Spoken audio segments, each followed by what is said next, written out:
Hey, what's up guys? Today's video is a scary video. That's why I got this scary atmosphere. I'm in the dark.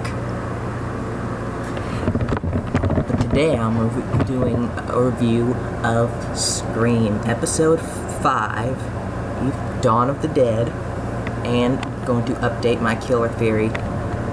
Now, I just finished watching the episode about an hour ago, and that gave me plenty of time to rewatch it and look for things I might have missed.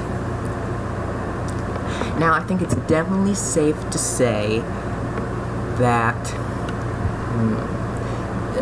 God, why can't I remember his name? The sheriff's son.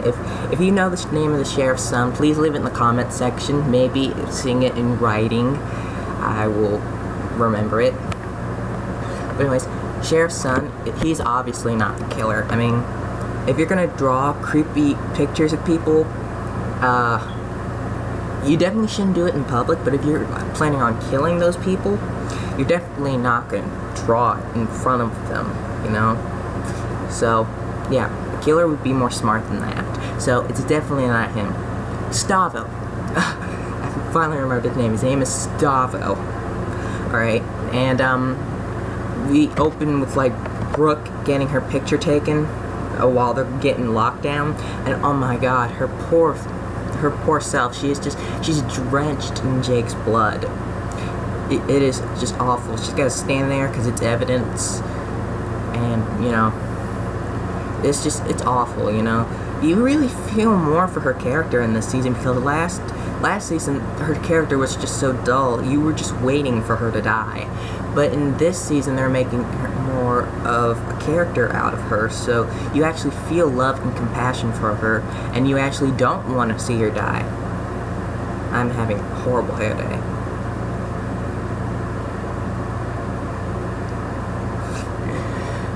But, yeah, what else happened in this episode? So they were all under lockdown. Haley got snapped out of her by Emma. She's all talking about that line from the super teaser.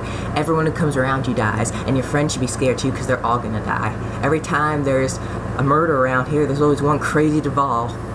And then she just breaks away from Audrey, and Emma just slaps her straight across the face, and then they get into a cat fight.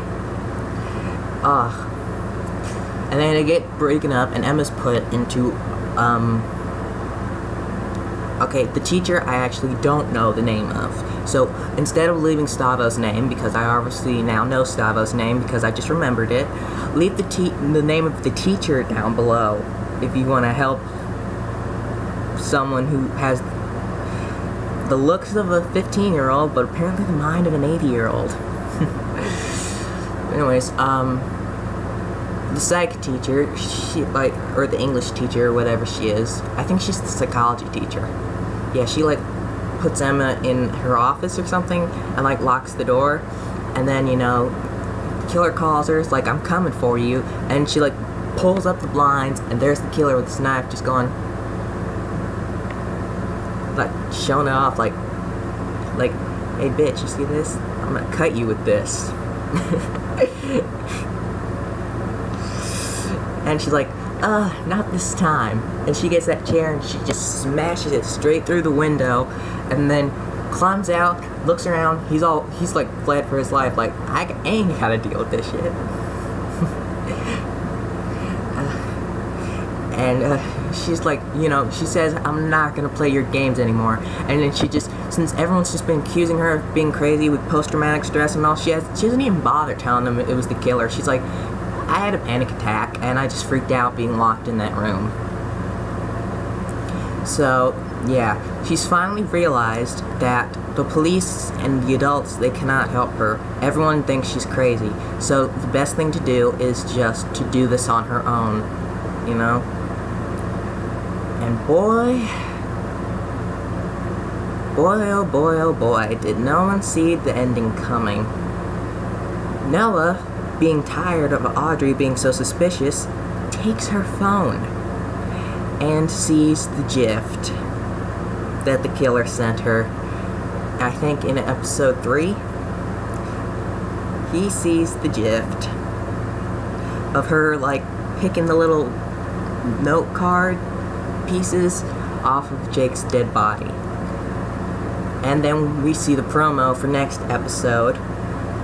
He's trying to convince Emma, you know, Audrey is the accomplice, and she's like, not Audrey, it can't be Audrey. Okay, and what else happened in the promo? It was Brooke and Stavo teaming up. You know, she's like telling Stavo to break into Seth Branton's house because she thinks Seth killed Jake. So she's like, I want you to break into Seth Branton's house. And he's like, what do you want me to find? And she says, just anything that looks suspicious, okay? Just look for anything that seems suspicious. And then by the end of the dang preview, she's got scissors. She's just dragging him down Seth's body, you know, to his... And she's counting 1, 2, 3. She's getting ready to chop it off. Chop that thing off, throw in the garbage disposal. So we ain't gonna be able to, you know. My advice: chop it off, then throw it in the garbage disposal. He ain't never gonna get it back on then. But yeah, so that was the episode. Overall, this was the best episode so far. I thought Happy Birthday to Me was the best episode so far, with last week, because it was good.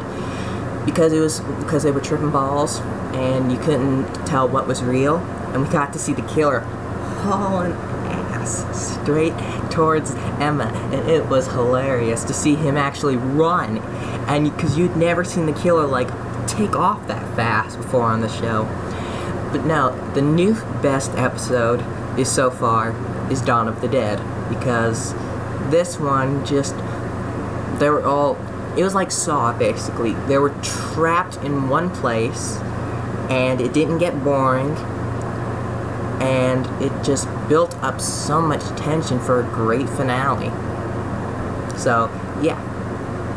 If anything, they should have called this episode Saw, because it was more like Saw than I think Dawn of the Dead.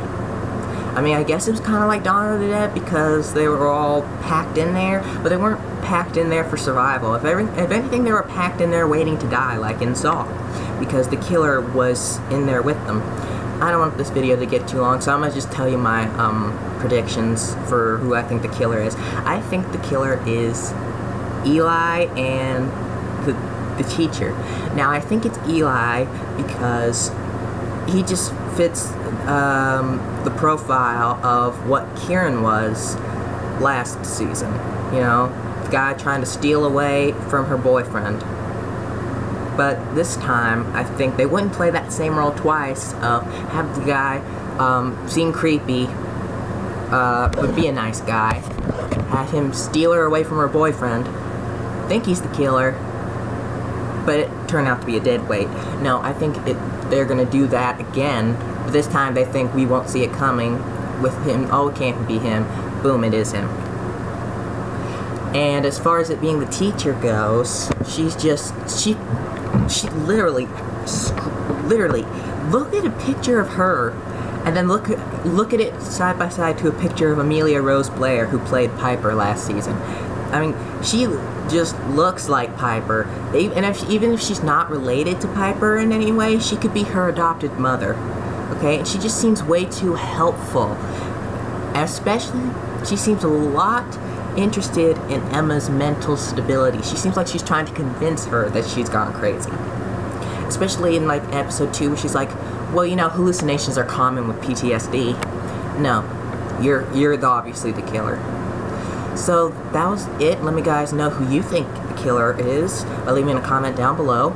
And as always, stay tuned, Scream Teens.